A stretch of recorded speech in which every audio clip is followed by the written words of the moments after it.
In the mid-1990s, Robert Greene was a struggling writer who had failed at over 80 jobs until a chance observation in a European art school revealed the true hidden code of human behavior.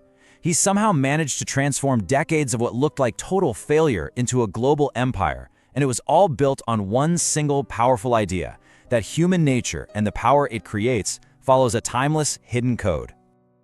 Just let that sink in for a second. This wasn't just a bad year or, a rough patch. This was a long, prolonged state of professional chaos. It's a story that starts not with some brilliant flash of insight, but with deep, repeated failure on a scale that's actually kind of hard to wrap your head around. Over 80 jobs. And no, that's not an exaggeration for effect. It's a real number that represents more than a decade of just drifting, instability, and feeling completely disconnected from the modern working world. But as we're about to see, this period of chaos wasn't a waste at all. It was a crucible. It was the training ground that would forge one of the most influential and, let's be honest, controversial strategic thinkers of our time.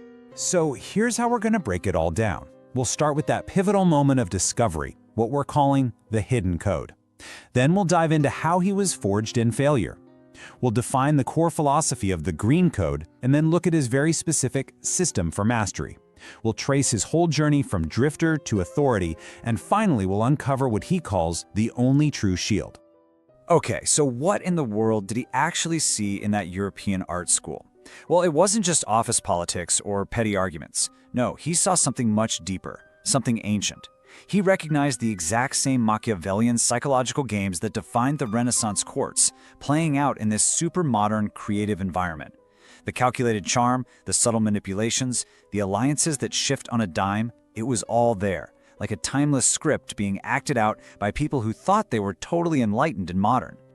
And this was the turning point. He understood that his 80-plus failures weren't just bad luck or him being a poor fit, they were the direct result of playing a game without knowing the rules. And these rules, they weren't new. They were ancient, they were unchangeable, and they were hiding in plain sight.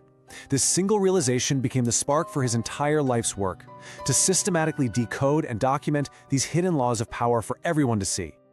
To really get his philosophy, you have to understand the environment that created it. His background wasn't some fancy MBA program or a prestigious internship.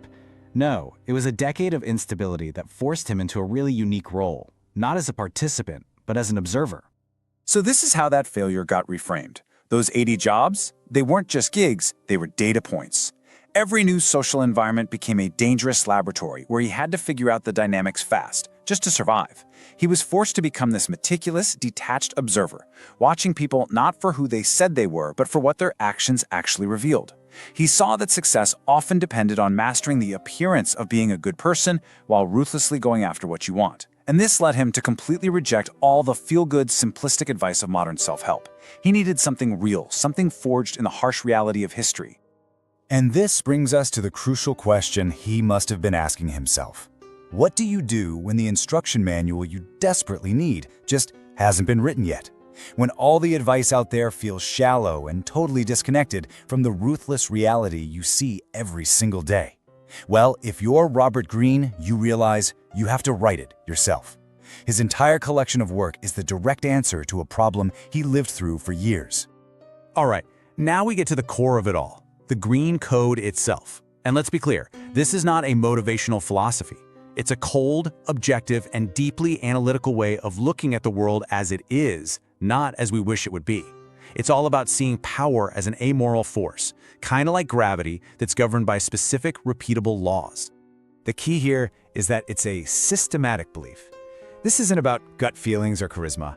It's about achieving mastery through a cold, hard look at human nature, our flaws, our ambitions, our insecurities. It requires you to remove moral judgment from the equation and just observe the mechanics of how power works.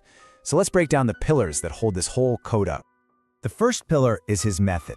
Greene creates what he calls a lattice work, weaving together thousands of years of history, philosophy, and psychology.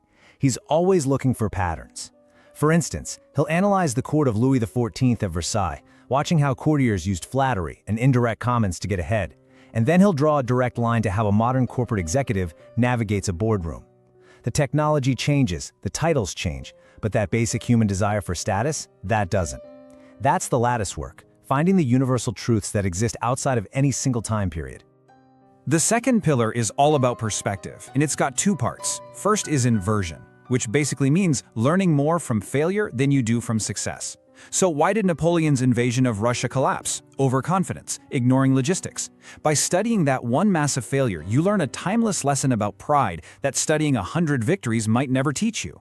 And that goes hand in hand with strategic distance, the ability to watch all these dynamics play out without getting emotionally swept up in them.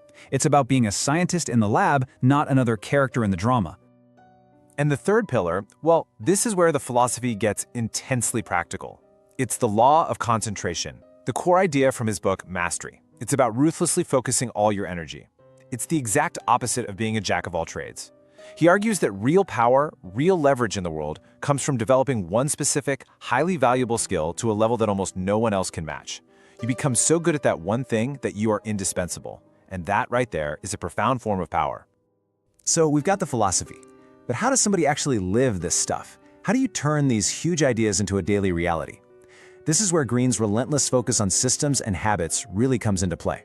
It's not just about what you believe, it's about what you do, day in and day out. This just shows his incredible intellectual rigor.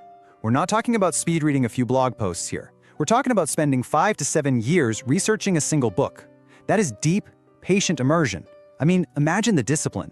While the rest of the world is chasing daily headlines and quarterly reports, he's spending half a decade dissecting the life of some 16th century tactician just to find one universal truth. The goal isn't just to consume information, it's to explicitly search for those recurring patterns and boil them down into the timeless laws that make up his work. The patience required is just staggering. His second core habit is an internal one. It's a daily practice of emotional discipline. He suggests doing a daily audit of your own emotional responses. It's like a battle being fought inside your own mind. On one side, you've got the hot, impulsive reaction, that angry email you really want to send, the defensive comment you want to blurt out. And on the other, you have the cool, detached observation, waiting 24 hours, analyzing the other person's real motives, and then responding from a position of strategic strength. One path leaves you powerless, the other puts you in control. That discipline is really the foundation of any external power. Okay, so let's see how this all comes together. Through this intense system of research and personal discipline, Greene engineered one of the most remarkable transformations you can imagine. From a chronic drifter to a global authority on the very subject that used to baffle him. This timeline really maps out the patient siege he conducted. After that defining moment, it still took years of focused work to produce the 48 Laws of Power. And he didn't stop there. He just kept applying his system. The Art of Seduction explored social power, and Mastery codified the path to ultimate influence. Each book built on the last, cementing his position not as some self-help guru, but as a serious strategist. This was no overnight success. It was a perfect execution of his own principles. And so, what's his ultimate legacy? It's this powerful idea right here. He proved that looking backward, engaging in deep historical synthesis, gives you a far more durable and robust competitive advantage than just chasing the latest trends or doing superficial analysis.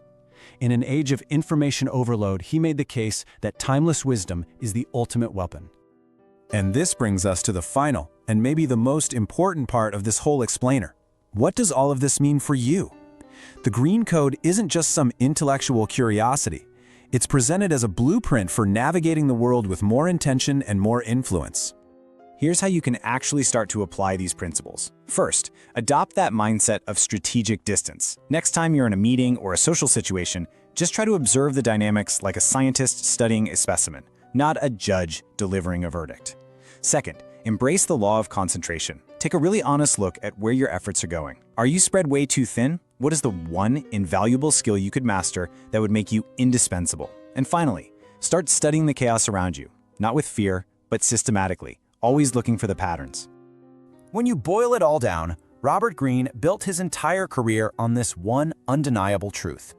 Whether we like it or not, human interaction is a game of power, and that game has fixed, timeless rules. You can either choose to ignore them and stay a pawn, or you can study them and become a player.